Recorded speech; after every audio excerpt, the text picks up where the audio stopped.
10 मा 10 त्यस्तो मेरो लाग्यो हजुरलाई मेरो लाग्यो हाई दी हेलो आज मेरो हातमा चाहिँ मकै महको बिस्किट छ होइन हजुरले ट्राई गरेर कस्तो लाग्यो हाम्रो भ्युअर्सलाई भन्नु पर्यो है त okay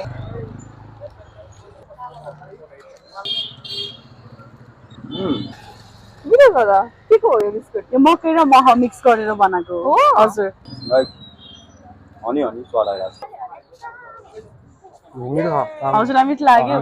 so it's totally healthy एकदमै किन हेल्थ कन्सियस हुनुहुन्छ नि त त्यही कारणले चाहिँ अब हाम्रो 0% मैदा नै छैन होइन त्यसै गरी पनि चक्की आटा मिक्स छ नि त हाई फाइबर भइहाल्यो त्यो एकदमै मिठो छ सो यो चाहिँ हाम्रो तर्फबाट हजुरलाई gift thank you so much हाम्रो नेपालमै प्रोडक्सन भएको हो नेपाल मेड होइन हाम्रो किसानद्वारा बनाएको बिस्किट हो